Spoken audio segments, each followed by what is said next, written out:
the one you can talk to in the middle of the night? Who's the one you've been calling on? Who makes you feel alright?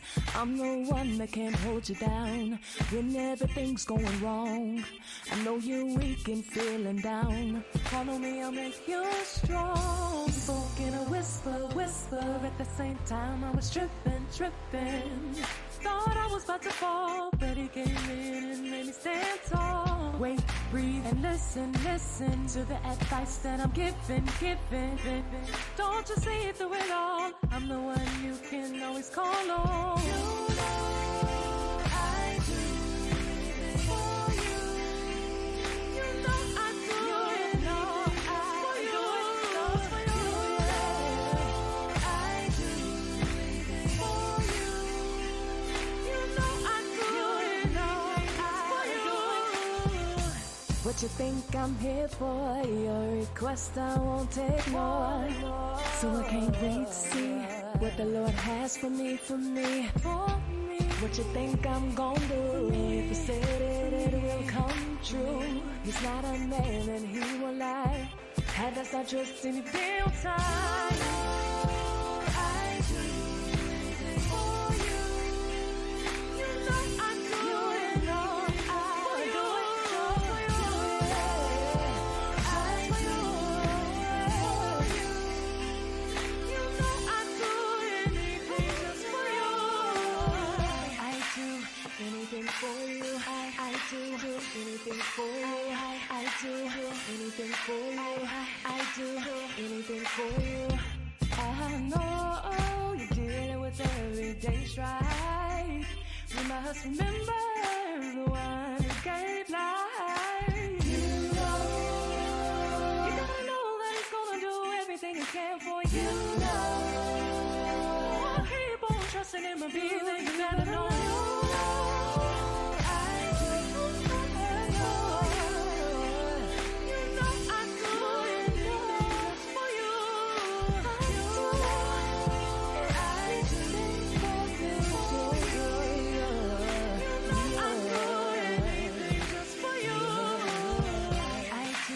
Anything for you, I do anything for you, I do anything for you, I do anything for you.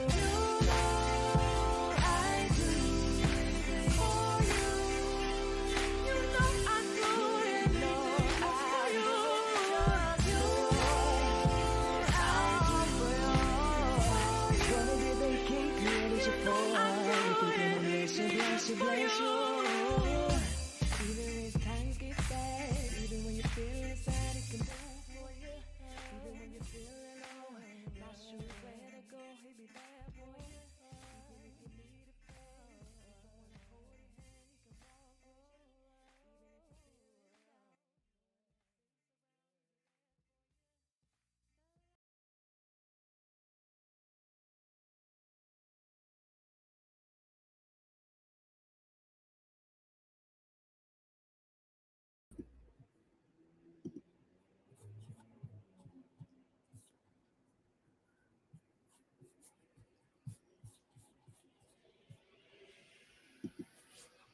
alone. Hello, and welcome back to another Restore Her Live. I'm coming to you live from Atlanta, Georgia, and I'm really excited to bring on our guest for tonight.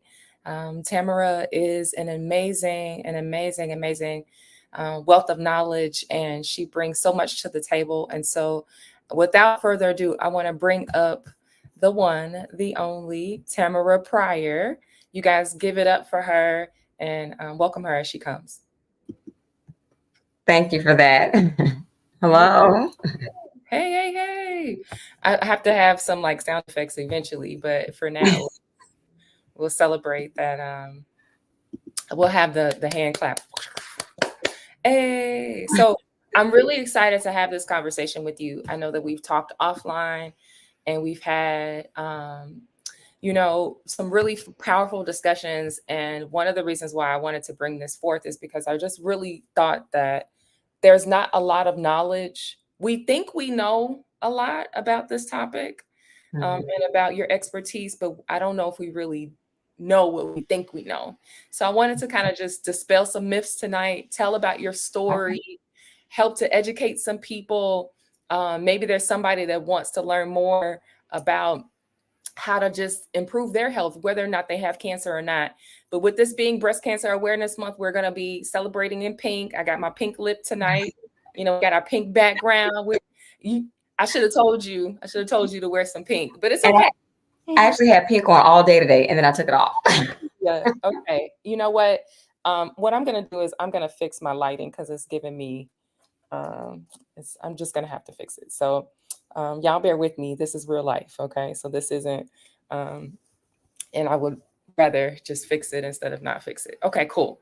So we are here tonight, and I just wanted to start off by sharing a little fun fact. So before we get into anything, I always like to kind of break the ice. And so let's do a would you rather. And so would you rather travel the world and not have a permanent residency? So you would never have a one place that you would call home. You would always be on the go. Or would you rather have your dream house, but never be allowed to travel and go anywhere? Which would you rather? And you guys can put it in the chat. You can let me know in the chat what you think. But would you rather have your dream home that you could have, whatever you wanted as your dream, wherever that is, wherever that dream home should be located, you could have that, but you could never travel, or travel to wherever you want to go, but never have a permanent residency? Travel to wherever I want to go, never have a permanent residency. Okay, come on. Okay, for everybody that's hearing the question, which would you rather? Put it in the chat and let us know. I would love to hear those responses. And hello and good evening to everybody. We had a few people that are already showing you love. They're so excited to hear from you. So I hope that you're feeling just at home and celebrated and welcomed, because people are excited to hear from you. Good evening, Ravonda. Good evening, Michelle. Good evening, Karen. Good evening, Michelle. Yes. So Michelle says she would rather travel the world. I'm here for it. I love it. I love it. That would be tough though. Travel is essential, but a dream home is paramount, right? But you said travel the world. You said travel the world. Okay. So what else? What I want to say is, so I know that you're from Chicago, right? And so I want to say, what's your favorite pizza place? Or I know this is a health conversation, but do you have a favorite? Do you have a favorite pizza place? If not, no worries. I'm from the south suburbs of Chicago. I don't go out and eat pizza like I used to, but before, Giordano's was my favorite pizza place. Okay. So Giordano's, I don't know why Giordano's gets such a good rating. I mean, I'm not necessarily hating, but I feel like there's just so much more good pizza, But anyway, put it in the chat and let us know what are some of your favorite pizza places, even if you're not from Chicago.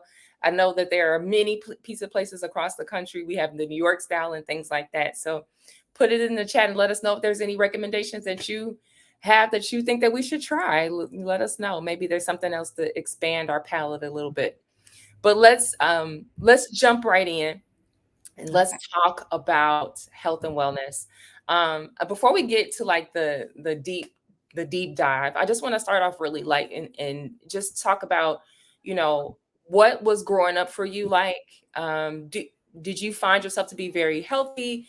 Did you ever consider any health concerns growing up, or what was that? Just give us the scope of like what life was like. Were you in a high stress situation? Let's talk about life pre-cancer. Okay, so growing up, my mom, she cooked often.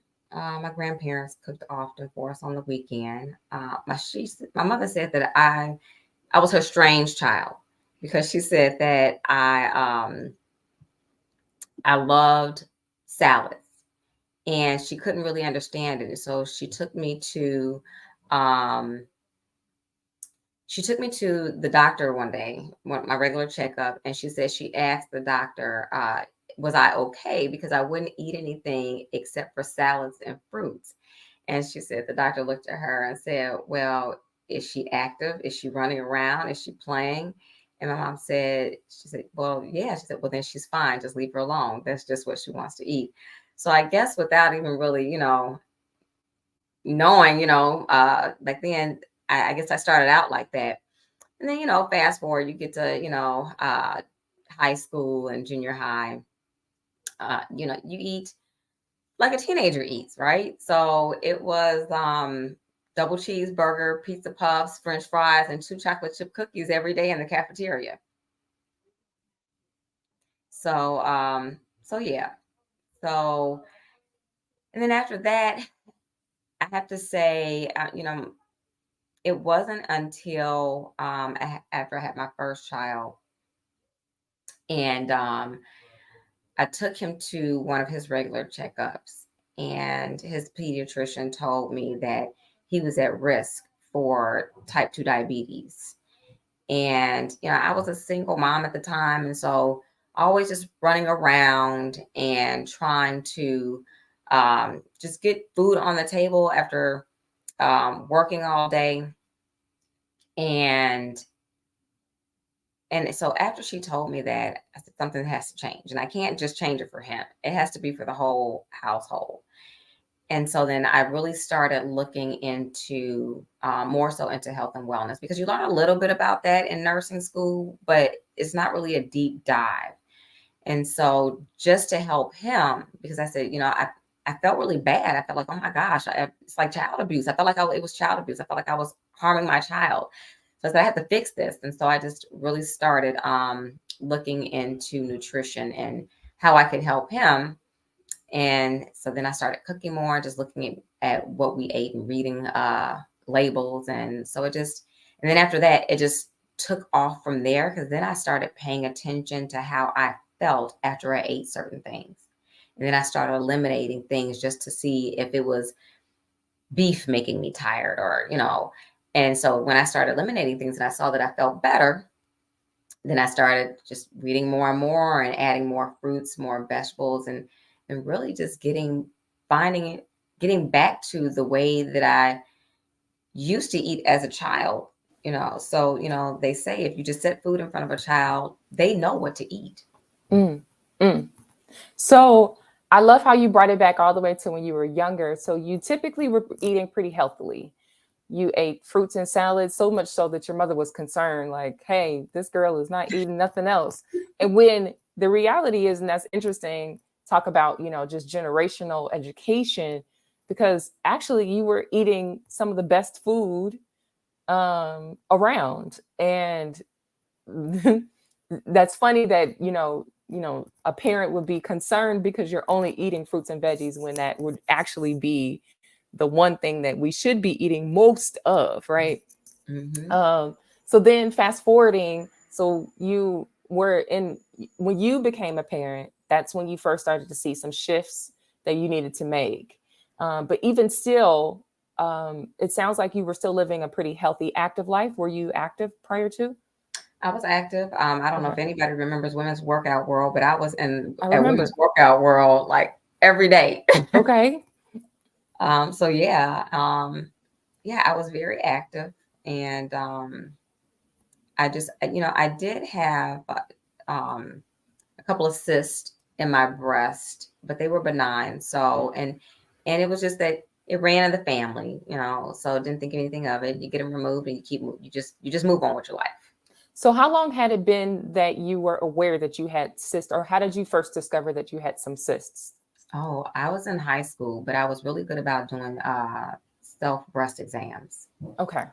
And so And for people who don't know how to do a self breast exam, mhm.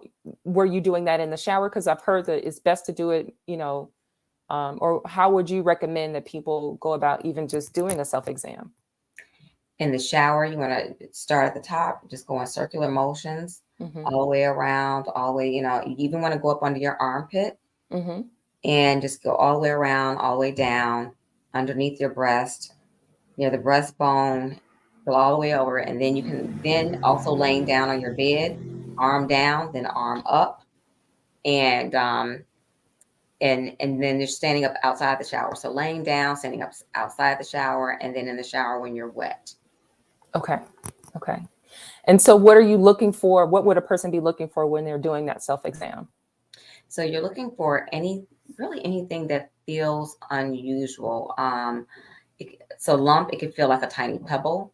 It could feel, some feel nice and smooth. Some feel smooth on top, but then bumps or like ridges around the lump. Mm-hmm. And some feel lumpy, like just kind of like all over. Mm-hmm. And so you just want to take your time, because it could be just like that pea size that you would just kind of, run over and not even really think about it. So you want to take your time doing it. And how often would you say would people need to do that check? So they say once a month. But I was kind of a fanatic about it. Okay. I was probably doing it at least once a week. Okay. I'm not So high at that age, but I was. So even in high school, you were aware that breast cancer that breast cysts ran in your Yes. family. Mhm. And so you were constantly checking from high school through adulthood pretty consistently. Yes. Okay. Yes. So at what point did you discover that you had something like, oh, I felt something, let me go get this checked out? And you were able, so I'm understanding you were able to get it removed, or you just left them alone? So the ones when I was a teenager. So Yes. I want to say I was maybe a sophomore or junior in high school. And my mom took me in to a surgeon. And at first she said, let's just leave it alone and see how it goes. If it's not bothering you, we'll just leave it. But then they started to grow. So then she removed them. So I had 2 removed. So I want to say sophomore and junior year. Wow, in high school. Okay. So then thereafter, did any come back, or did any start to persist again? Nothing after that? Nothing really. They were like really small, nothing that really was any concern. And it was always in the same breast. But no, nothing really came up after that. They would Okay. tell me not to eat, the surgeon would always tell me not to consume caffeine, which included chocolate, things like that. And so I tried not to, but however, I was like addicted to Snickers. So, but I did try my best. But after that, didn't really notice anything too much after that. So they told you not to eat chocolate? They did. Is that something that you don't eat now? I'm just I curious. do. Okay. So we're going to talk about how you advanced from doctors telling you that chocolate was not your friend and how you should avoid it. And how now, as a breast cancer survivor, that you're like, I eat my chocolate. I'm glad to hear that. So I want to just poll the audience and poll everybody that's watching. Thank you guys for watching. Just want to get some hands raised. Does anybody know of anyone in your family or in your circles that has had breast cancer, or maybe is a survivor of breast cancer themselves? Just want to get curious, as this is Breast Cancer Awareness Month, and we want to celebrate all of our survivors. If we have any survivors watching, or if you know someone who is a survivor, let us know in the comments. We want to celebrate you. So, okay, let's talk nitty gritty. We have some hands that are raised, and so I'm excited about that too. So you're in great company. So let's talk a little bit about the transition when you first found out that you had cancer, because this is fairly recent, right? This happened not too long ago. So tell me about it.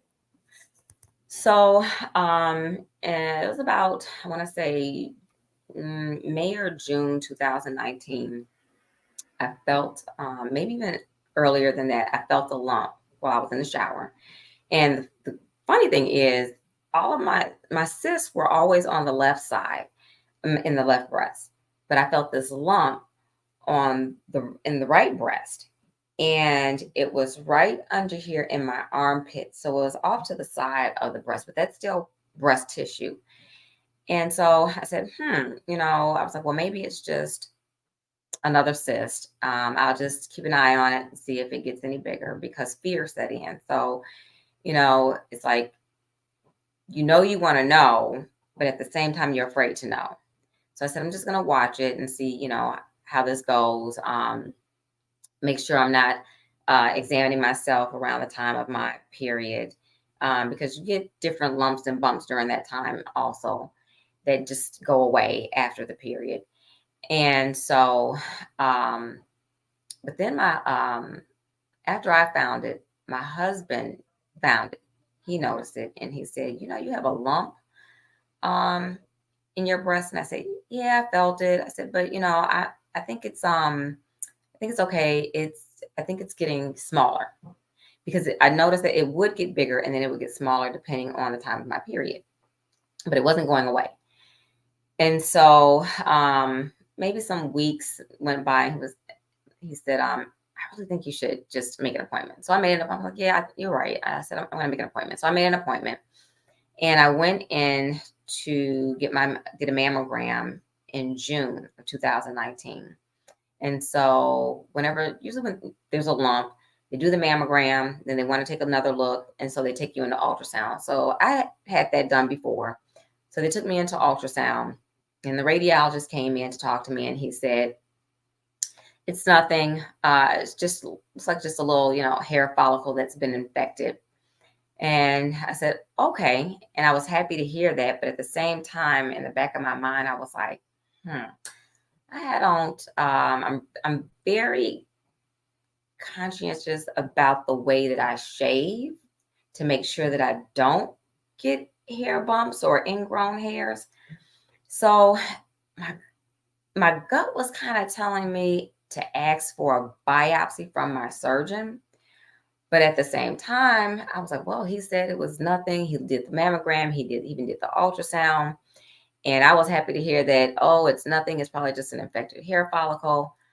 So I'll just go back in 6 months, like he said. And so 6 months go by. It has not gotten any smaller, maybe even a little bit bigger. And so I went back for the 6 months checkup. They did the same routine. And when I got into ultrasound, he came in and he sat down next to me and he said, something's going on. It now it's grown its own blood vessels. And immediately when he said that, I knew nothing was good. So I immediately started praying. Because I knew, that once it grows its own blood vessels, it's likely it's cancer. So, so I made an appointment to go back for biopsy. Went back for the biopsy. Then I had to wait for the results. Waited for the results for maybe a few days, maybe a week or so.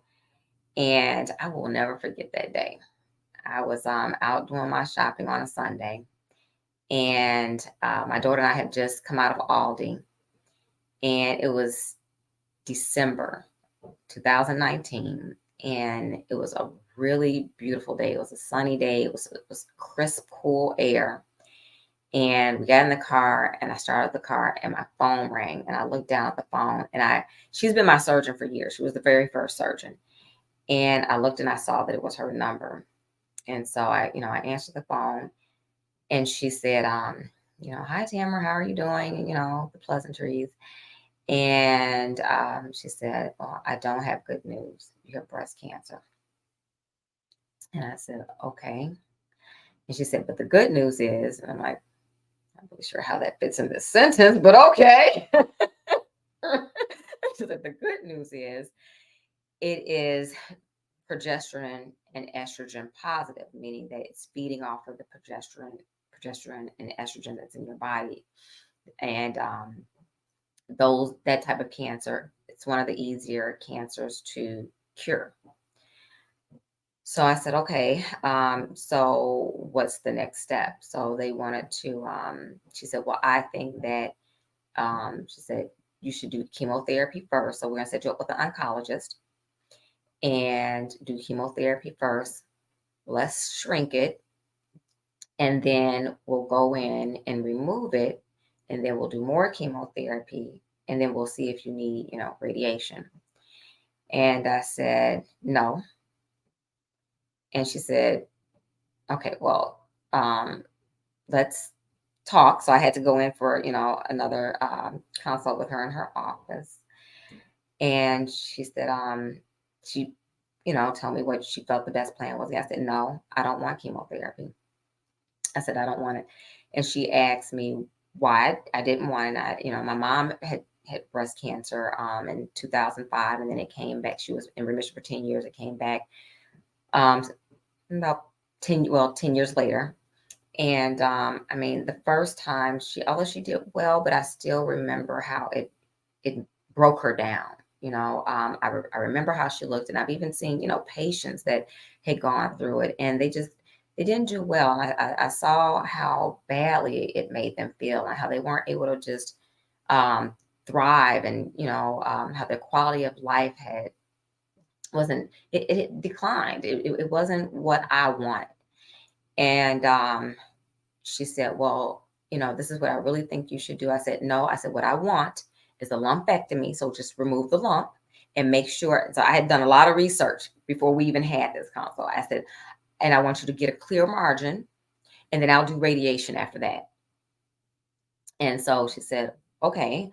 So I went to see the oncologist, and can we just pause for a second, because I want to allow for people to digest all of this that you're sharing.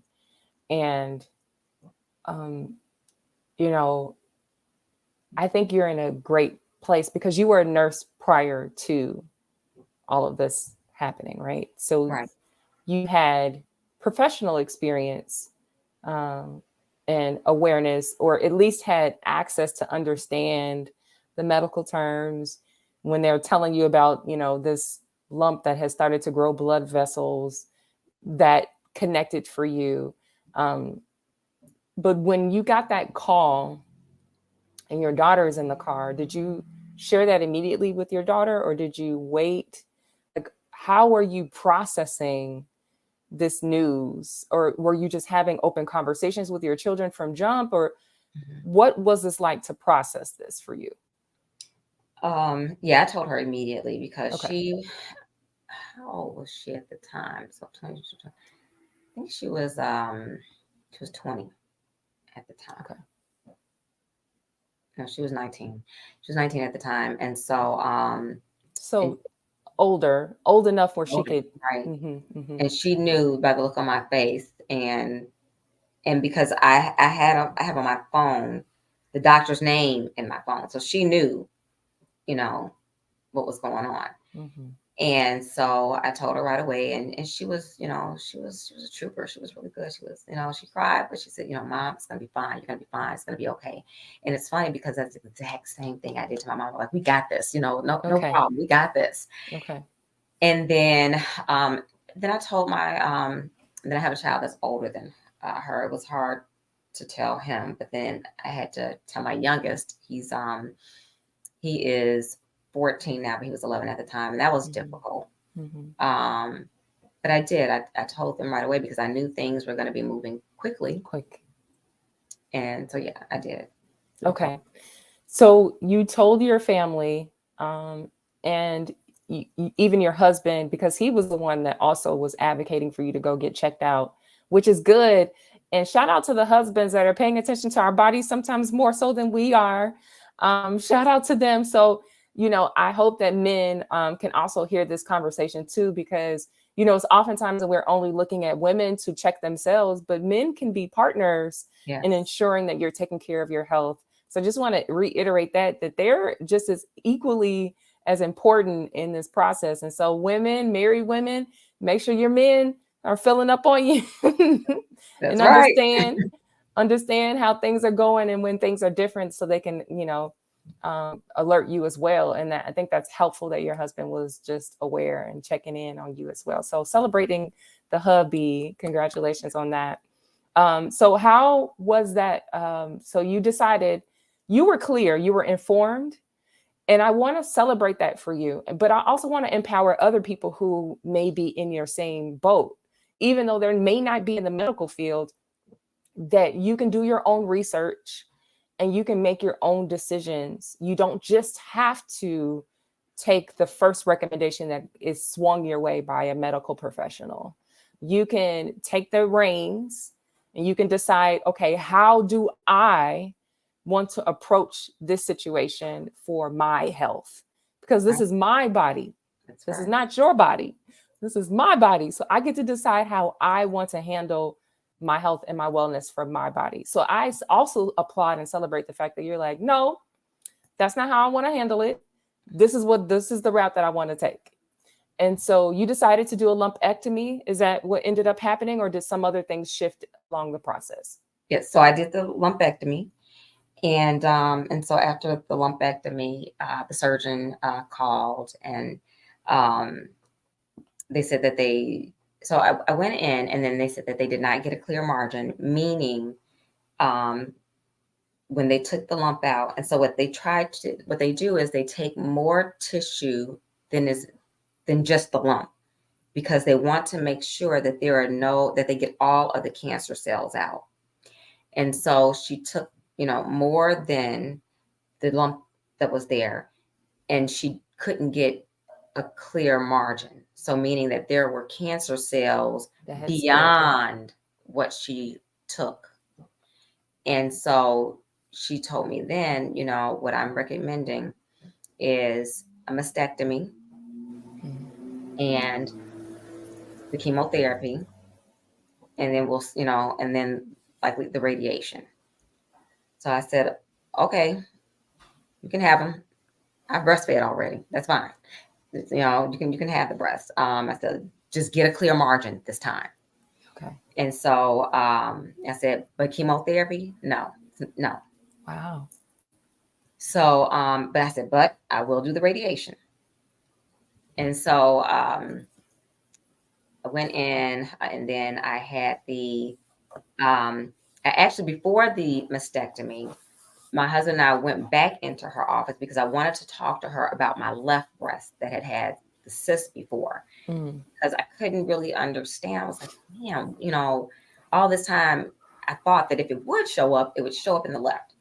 And so because it was concerning before in the left breast, I couldn't understand why they weren't taking the left breast also. And so I went and I said, what do you, why aren't you taking the left breast? And she told me, she said, there's no reason. We don't have any evidence that we need to take the left breast. If it does come back, there's a very slight chance that it will return in the left breast. If it were to come back, it's going to return on the right side in that tissue. And so I said, okay. She said, but if you want me to take the left breast, I will. And so I said, well, we thought on it. And then I reached back out to her, and I said, we decided, just take both breasts. So I had a double mastectomy. It's called a bilateral mastectomy, because my thing was, for a couple of reasons. I didn't want the thought of what if it comes back in the left breast. Second, and this may be vanity, but I didn't want to be lopsided. And I also knew, and I know people say, well, you could have just had reconstruction. I also knew I didn't want reconstruction. Okay. And then someone else would probably say, oh, well, you could have just, worn the prosthesis. I also knew that I didn't want to wear prosthesis. Okay. So I said, just, take both breasts. Just take them. And she said, okay. And so, so I had the bilateral, or the double mastectomy. And then after that, so they did my staging. So after she took after she did the mastectomy, they found cancer it was somewhere between 17 to 20 lymph nodes. And that, first of all, they usually don't even take that many, but on a hunch, she took more than she would normally take. Okay. And every single lymph node she took had cancer in it. And so she's, so then now I'm meeting with the oncologist. She's still begging me. And she's like, and she was kind of making it seem like, well, it's going to be okay. And I asked her, I said, have you ever had chemotherapy before? And she said, no, my cancer, because she had cancer before, she said that wasn't the plan for me. I said, Mm, well, then you can't tell me how it's going to be. sure. You know, I've seen it in my mom. I've seen it in aunts. So, you know, you can't tell me how it's going to be. And I saw the oncologist. So then after her, and you know, I went back to the oncologist, and the oncologist, they were pretty much, they were pleading with me to do the chemotherapy. And I said, well, you know, let me do some more research, because yeah, I'm thinking still no. And so I did a lot of research. I did a lot of research. I did a lot of praying. And then I started doing bargaining with God. Like, okay, God, if I do this research and I find such and such, such, such, then that means you don't want me to have chemotherapy. But if I find such and such, that means you're saying you want me to have the chemotherapy. And it seemed like no matter where I turned to, I was, he kept saying, I want you to do the chemotherapy. I want you to do the chemotherapy. I want you to do the chemotherapy. I was like, that just wasn't the answer that I wanted. Okay. And so all the research was pointing to, because of what they, you know, my stage, my condition, because they had staged me at 3C, which is the stage right before stage 4. 4. Mm-hmm. And no matter what I was looking up, all, you know, everything it was saying it kept leading back to chemotherapy. And I said, you know what? And even with the, you know, and all my praying, I said, it may not be what I wanted, and it may not be everyone else's plan. And I know God can heal me without chemotherapy. I know that for sure. Mm-hmm. For whatever reason, He is telling me to have the chemotherapy. Okay. So, yeah. And can I just pause there? So I want to also celebrate that you stood up for yourself in terms of you advocated for yourself to your medical professional. You told them what your perspective was, but then you also were considering of different resources. And so for whatever reason, you feel like God told you that chemotherapy would be the way. Yeah. So let's advance the story a little bit for the sake of time. I know that it's a rich story and it could go in a lot of different directions, but as a result of you taking chemotherapy, you started to experience some symptoms that eventually led you down the road of trying cannabis. So maybe tell us a little bit about, as you started to, deal with the chemo, and what were some of your experiences while on chemo, and then at what point did you start to insert cannabis into your modalities or your routine? Okay. So I have to go back just a little bit. Okay. So when I decided to take the chemotherapy, I went into my oncologist's office with a plan. So I had already decided that I was going to use the cannabis. So I went in and I told her, I said, look, I have my own nutritionist, and I'm already, you know, I'm doing this and I'm doing this. And I said, and I need a medical card for cannabis. And she said, oh, you have a plan? I said, yes, I do. So she said, okay. So she gave me the medical card for cannabis. So I just want to pause here. Do you guys hear this? She had a plan. She wasn't just going into the doctor's office to say, what are you guys going to do? And how do we, deal with this? You went in there and telling them, look, this is how I'm going to approach it. This is the direction I want to take. This is the support system that I have. I just want to applaud that, because I don't think that, especially in our Black community, we are equipped to think along those lines of really advocating for ourselves, or taking the initiative to say, I'm going to create my own health plan based on the research, based on the resources that I think I can compile, that I'm going to approach this where I'm not looking to you to tell me what to do. We can have a discussion about what your perspective is versus what my perspective is, but I get to have a perspective. Right. I get to have a voice. I get to have thoughts and contributions to this conversation. I am not just going to sit here and be dictated to concerning my body, my wellness, my needs, when you don't have to deal with the side effects of any of this. I have to live with this. So I need to decide how I'm going to handle this with your assistance. We're not negating medical support because you are a medical professional yourself. So I'm sure that you esteem them highly. But in that, we still get to be the CEOs of our own health, as my mother likes to coin.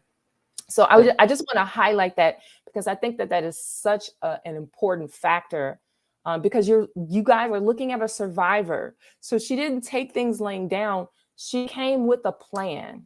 And so you came out the gate asking for a medical card. So why did you do that? So I had two really good friends that were already using cannabis for their medical conditions, and I had seen how well that they were doing, and so I said, I'd done my research, and there was an oncologist online that said, if there is any oncologist that is not using cannabis, that is not prescribing cannabis to their patients who have cancer, they are doing them disjustice. They should be prescribing their patients cannabis. I'm like, well, here's an oncologist who's saying this. And so, after seeing, two really good friends that were doing well with their medical conditions, and they were able to mentor me and teach me how to use cannabis, because I had no clue of how to use cannabis.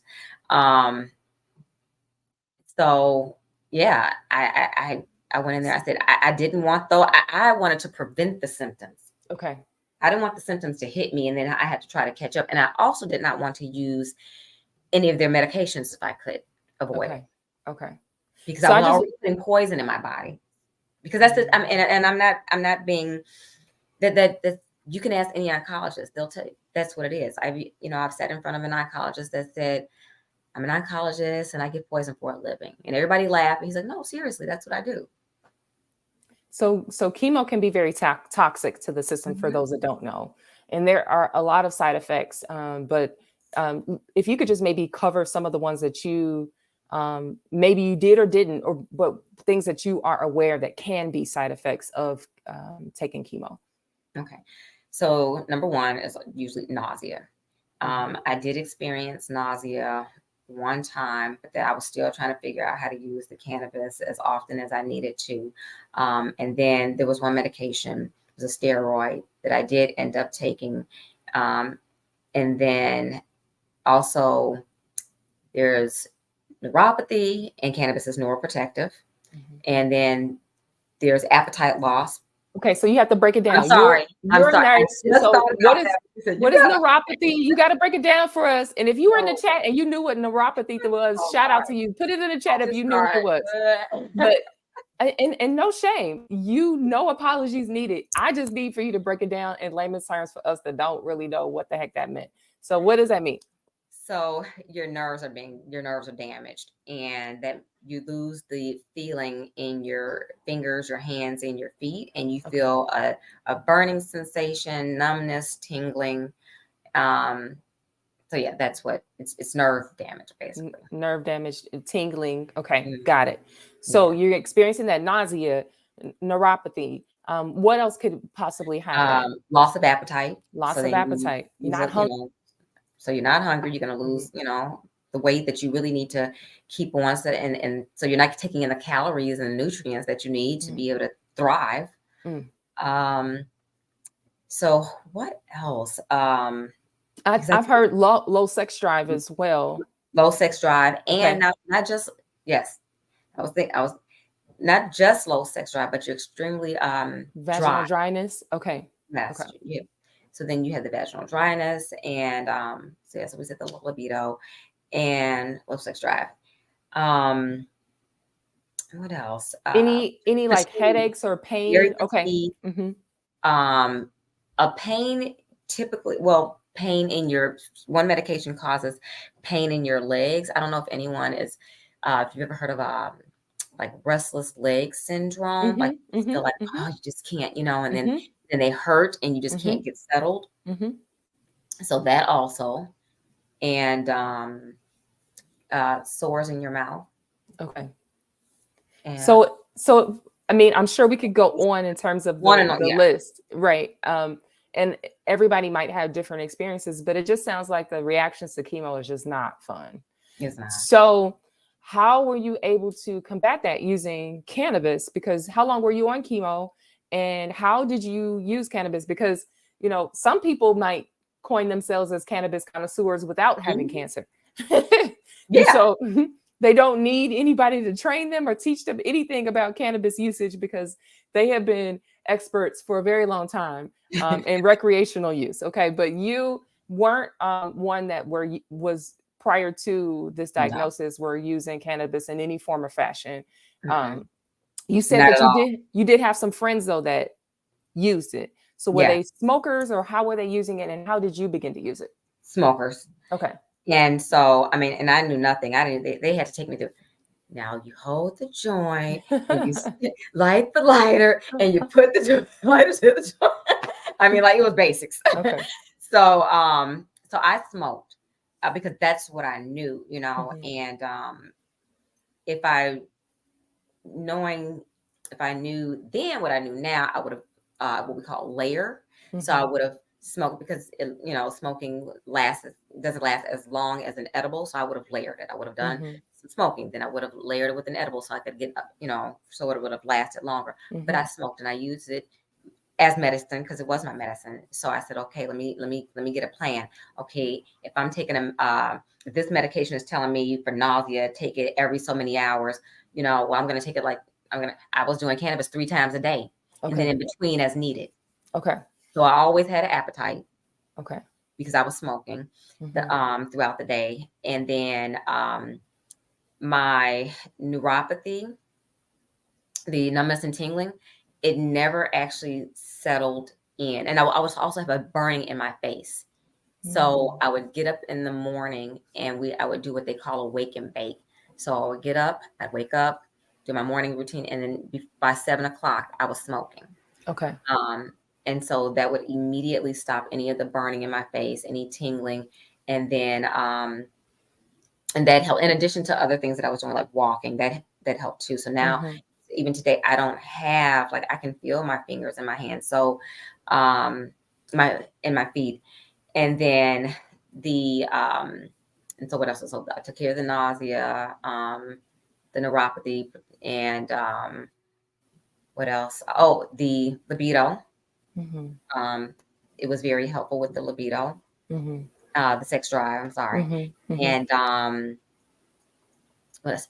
I didn't. That was really the main things because I did get the sores in the mouth, but I didn't. Um, that's not what I used the cannabis for. My Okay. nutritionist gave me something to use for that. Um, So, my energy. okay. I don't know a whole lot of people who were on chemotherapy, honestly, outside playing Nerf gun war with their sons or their kids and Mm. had the energy to do that. I was doing yard work. Mm. I was mowing Mm. the lawn because I love Mm. mowing the lawn. I was walking miles with my friend. I mean, I didn't stop. Didn't stop. So And I thought, you attribute that all to cannabis use because you feel like without the cannabis use, you would not have been able to successfully, have the energy for some of those things, to walk miles, to mow your own lawn, to play with your sons and with your family. all of that because I would not have had the appetite to take in all the good nutrients that I needed to take to Mm, thrive mm, also. mm, mm. So, okay, so let's talk about it because this is such a taboo topic. And I'm sure even some that are watching this or watch the replay might be wondering, Dacia, what are you doing talking about cannabis? What is that about? Because we have created stigmas around the usage of this. And there has been a lot of research that even more recently that has shown that even the medical marijuana that's being released has some other stuff in it, some other chemicals. It's not as natural as it once was. So there's just a lot of conversation around the usage of this.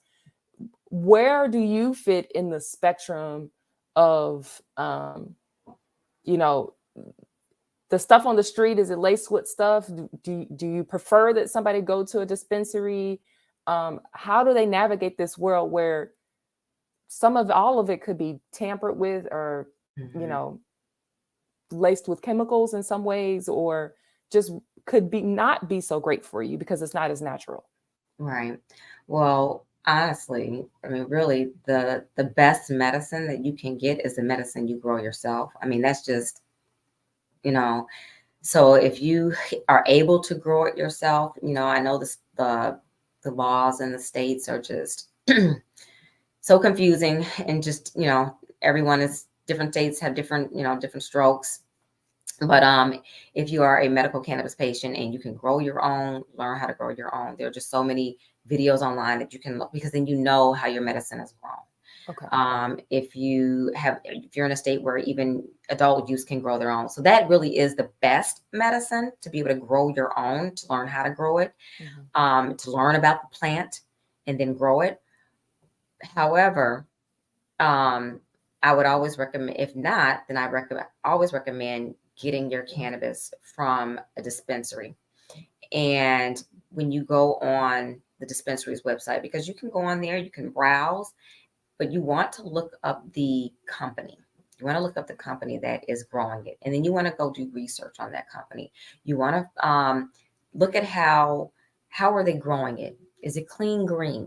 Some of them are going to say organic, but we don't truly have organic, cannabis, like I said, unless you're truly like growing it on your own, but it's clean green. How are they growing it? You want to look at all those things. Are they testing it? Are they testing it for pesticides, heavy metals, molds?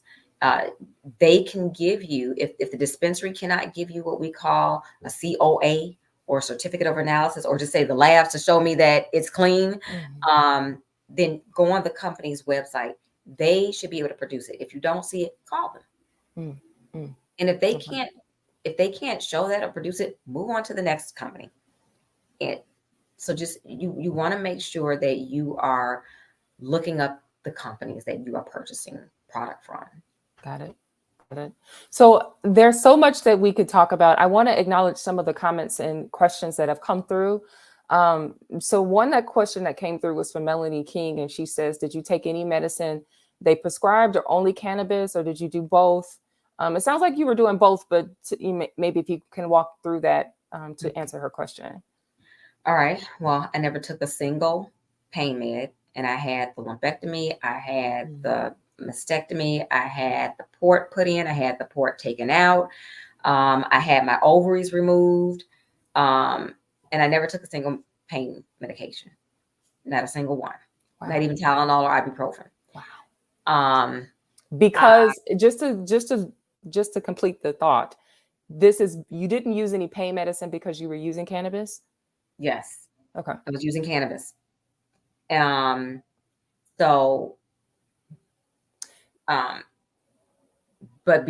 not until, so the mastectomies, actually, I wasn't using THC. I was using CBD before. So THC is the part of the plant that gets you high. CBD does not. Right. Okay. I didn't start the THC, to the whole plant until right before I started the chemotherapy. Okay. So with the THC, go ahead. Mm-hmm. I didn't use their nausea medication. I ended up actually, after about a year or two, I ended up throwing it away. It just sat in the cabinet. I didn't use any of that. I didn't need anything to help stimulate my appetite because I was using the cannabis. And then like I said, I was using a steroid, and that is that does help with the nausea, but they're counting on you to need the other medication because it doesn't help with the nausea like the anti-nausea medication does. And so yeah. So you didn't need pain medicine for major surgeries. That alone is mind-blowing. You didn't need an appetite stimulant, and you didn't need nausea medication because of a natural plant that you smoked. Now, you talked about that there are different ways to consume cannabis, and we won't be able to cover that today because that's what, for people that come to the retreat, they'll get a little bit more knowledge from you on that. We had a comment that came through that says canna resin is best too, because the cannabinoids go directly to any inflammation and start to healing it. What would you say to that? Or is that something that you would agree with, or you have any thoughts on that? Well, the resin is where the medicine is on the plant, on the what we call the bud or the flower. So the resin, that's where your medicine comes from on the plant. So what would you say to somebody that's like, I don't really know if it's, I'm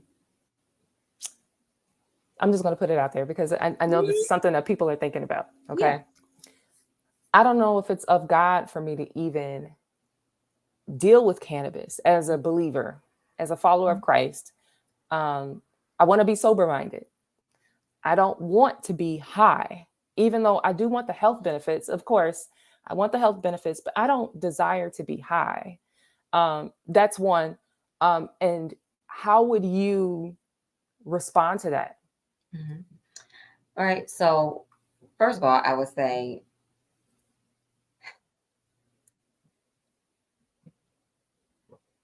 okay.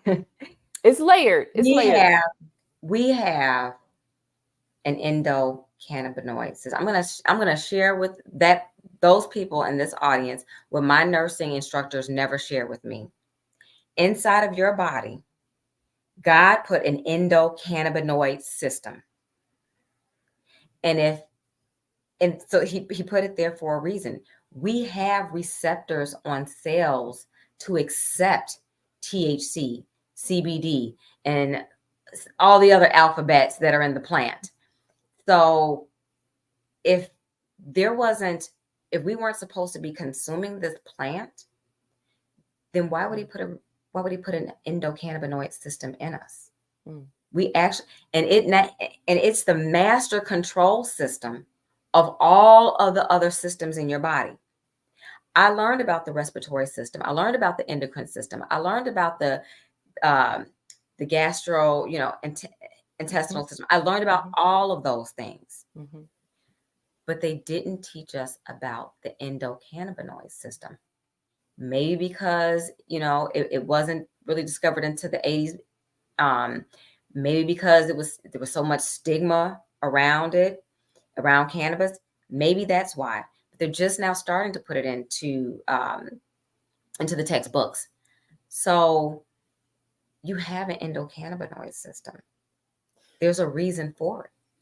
So we have a system that can receive the benefits from cannabis. Yes. You are a living witness that as a result of some really normally painful and some really uncomfortable situations that you had to go through with, using chemo, from having major surgeries, you were able to avoid taking a lot of traditional drugs to support those efforts because you were deferring to something natural. At what point are you still using cannabis today? Is that something that is still just a part of your everyday life, or did you fall back from using it? Are you still waking and baking? How does that work for you now? So yes, I do. I still use cannabis today because it's health maintenance and prevention for me now, because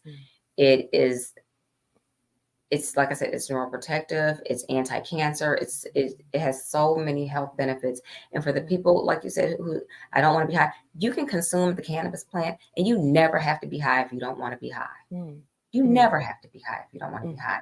You can do the CBD flower, or you can do what we, start low, go slow. I can wake and bake, and it could be THC. And I don't have to be high because I know my medicine.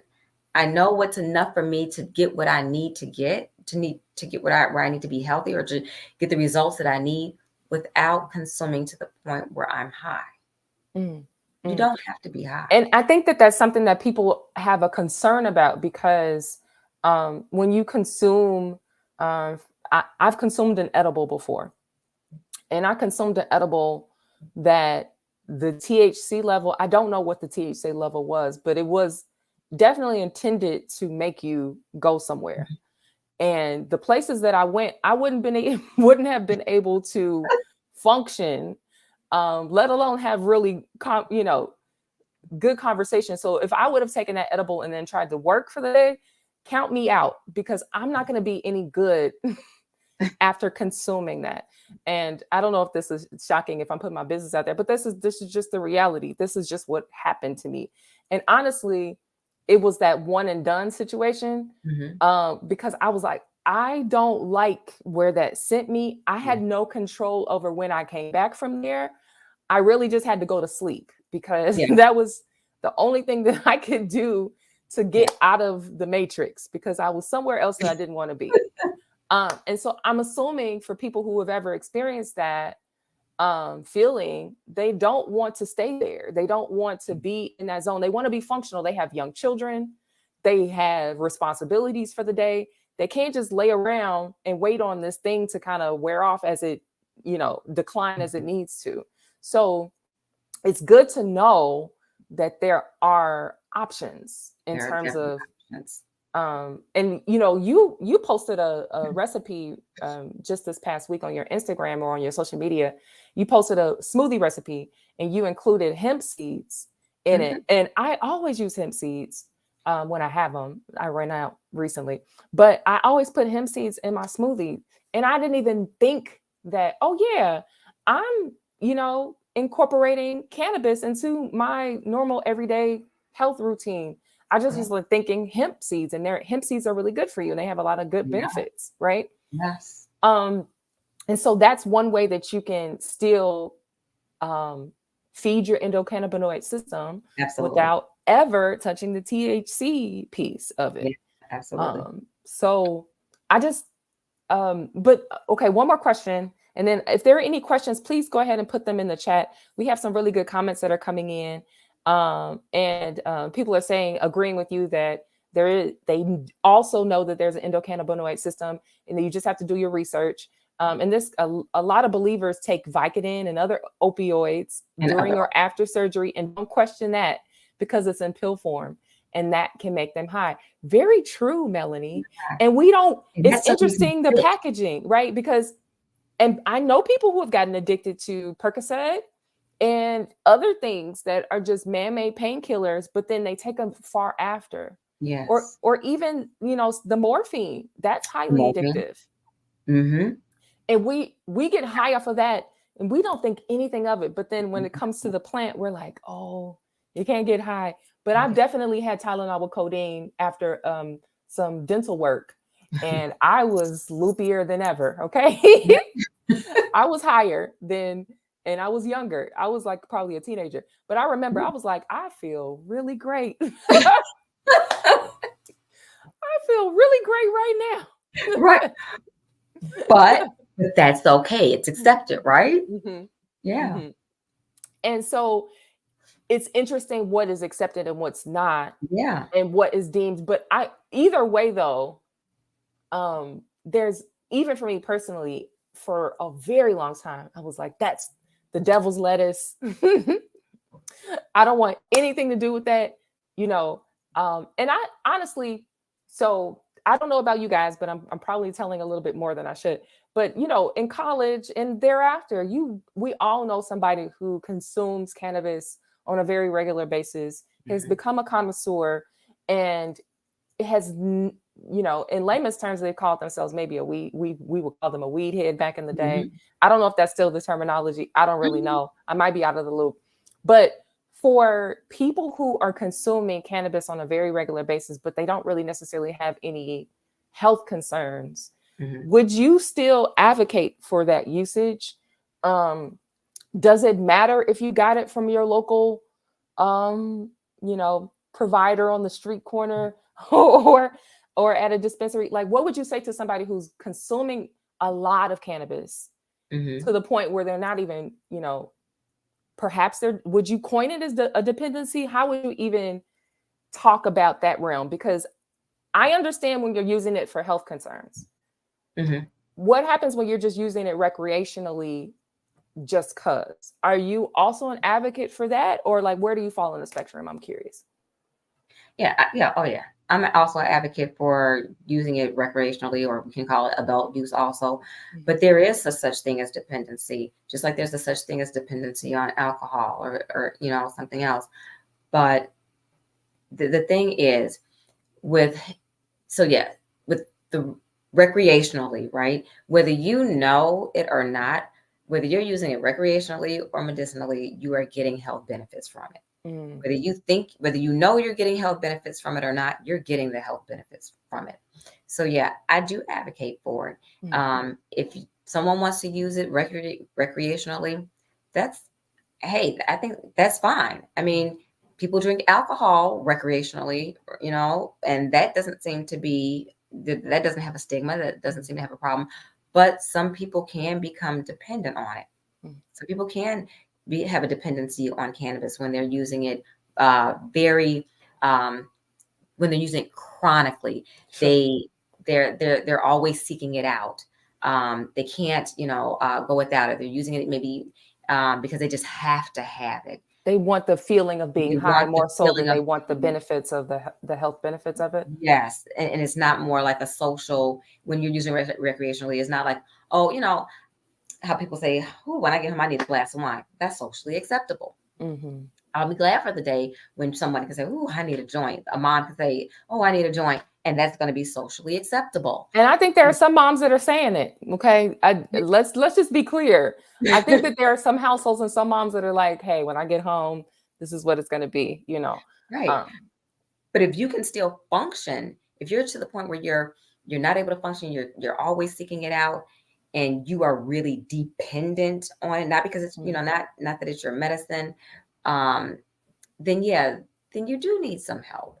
And the thing about that is, after about 2 weeks, anyone who is dependent on it, they may have if they come off of it, they'll have anxiety, sweats, things like that. But it's not going to kill them. It's not going to harm them. They'll go through that period of time, and then after about 2 weeks, maybe more, some for some people a month, and then they're fine. No issues. So there is a such thing as dependency, even with the natural health benefits Mhm. of cannabis.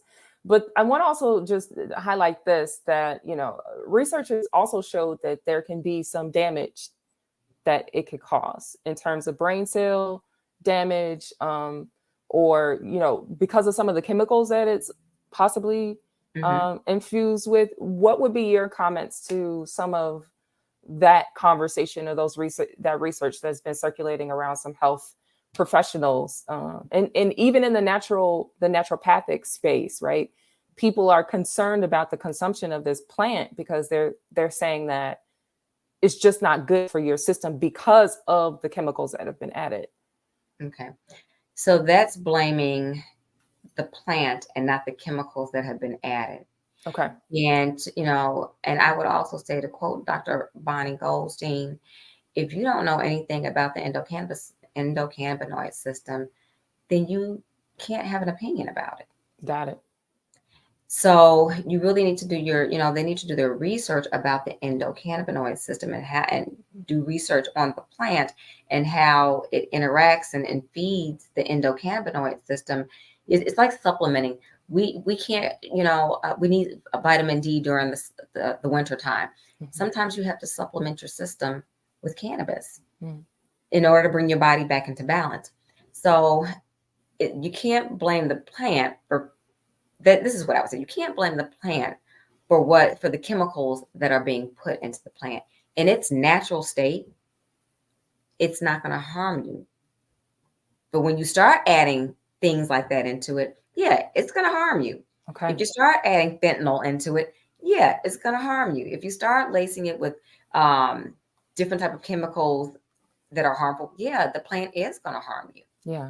Okay. And yes, children, their brains are still developing it, and we are still doing research on this plant. And so we have to be very cautious about children using cannabis. And if they're going to be using it for a medical reason, they should be under the care of a cannabis doctor. Got it. So I'm hearing that you're saying to use it responsibly, use it within context, do your research, make sure you know where your strains are coming from, understand if it's being tested, and from what you said earlier, just to recap for those that are missed some of this rich conversation, is that really cannabis really helped you in a myriad of ways that are just mind-blowing in terms of managing your pain, helping you to reconnect with your husband by increasing your libido and decreasing vaginal dryness, and helping with managing your nausea and all of these wonderful things. But also that it might not be the best idea to get your source from Pookie and them off the street corner. It sounds like you might want to go to more natural source where you can kind of know and test and understand the strain, or understand the version that you got. And that there is still a such thing as using it too frequently if you're dependent on it. You're seeking the high, you can't function without it. And that, you want to just consume it all day long, every day. And so if that is the case, then there may be an opportunity for you to decrease usage so that you can get off of come down off the dependency of it. So, and that usually takes about 2 weeks or so. 2 weeks to a month. And if you are not able to stop on your own, seek out help. Seek help. So listen, we're going to continue these conversations because they're necessary. And I hope that this doesn't feel very taboo. I hope the audience has really appreciated hearing from Tamara. You guys show her some love in the comments. Let her know how much you appreciate her sharing her information and her understanding of this plant, how it helped her. As we celebrate Breast Cancer Awareness Month, we salute all of our survivors. Congratulations to you, Tamara, for making it on the other side of a really scary time. And thank you for educating us. And tell us, as we close out, just tell us ways that we can connect with you, and maybe some things that you have currently for those that might be looking to work with you, because you're a holistic cannabis nurse and you're providing some resources. So tell us, how can somebody who is experiencing breast cancer and doesn't know how to deal with it, one, or knows somebody that they may want to refer to you, how can they connect with you? How can they work with you? How can they learn more from you? Okay, they can connect with me on Facebook under Tamara Pryor RN. And then they can also reach out to me on Instagram, The Wholistic with a W. So WH, Holistic Canna Nurse, The Wholistic Canna Nurse. Okay. And I just launched it's a membership circle. So it's the Finding Balance Women's Cannabis and Wellness Circle. I just launched that. We're going to have our first meeting. It's on November 26th. And you can find that on my Instagram also. So it's going to go for 12 months and it's going to be a lot of fun. Okay, wait. So this circle is for whom? Who is the circle for? Women 35 and up. Okay. But if someone is just like younger than 35, who's experiencing cancer, or somebody, they don't have to. You are curious about cannabis. Okay, just want to learn about cannabis. Okay. You're experiencing cancer. If you want to learn about cannabis, you're curious. Yeah, it's for you. Okay. You, so you guys heard it here first. If you want to get in her group and learn more about how to infuse cannabis into your life to make your life better, to have healthier choices, or to maybe even treat an ailment. And it doesn't have to be necessarily just cancer, because there are other areas where you can experience neuropathy or nausea, or have to manage your pain, or things of that nature. So I know I speak, with you, and I'm in agreement and alignment that it doesn't have to be necessarily just cancer in terms of a health issue that you're facing. There may be other things where you want to just tap in and learn more about your endocannabinoid system and how you can tap into CBD or THC products, and where to go and what to do. So you guys find Tamara on Instagram and on Facebook, join the circle so you can learn more, or, just have a community of people who are on the same mission as you in terms of learning about their health and wellness. So thank you, Tamara, for being a part of today's conversation. We have so many people that are saying awesome and congratulations on being a survivor and a thriver. What? A thriver. And she's Lola says, thank you, Tamara, and all praises to God for your knowledge. Elohim for your knowledge. Awesome. And then thank you so much, Tam. You are a walking testimony. Yes, Oh, yes, thank you. yes, yes, yes, yes. So we celebrate you. We thank you. And this will conclude today's Restore Her Live. And I hope you guys learned something. Let's continue the conversation. Ashley Hoskins said, thank you so much for the edification on this topic. So you're welcome. lots of good information. Chastity Neal said, thanks for sharing your story. So keep sharing your story. Keep telling people about how you made it through and what you used. And we celebrate you. We want to support you continually. Thank you so much for being a part of today's live. Thank you for having me. All right. If you haven't already, go ahead and get your tickets to the Restore Retreat. We still have a few more days left. Tickets sales are closing soon. And we'll have more information about how you can even tap in virtually to hear such speakers as Tamara and others at the Restore Her Retreat weekend next weekend. I can't believe we're almost here. Thank you. If you haven't already, please hit that subscribe button and subscribe and follow the Glow Girl World YouTube page. And until next time, stay prayed up, y'all. Love you guys, and bye. Hang on, Tamara, after we close out.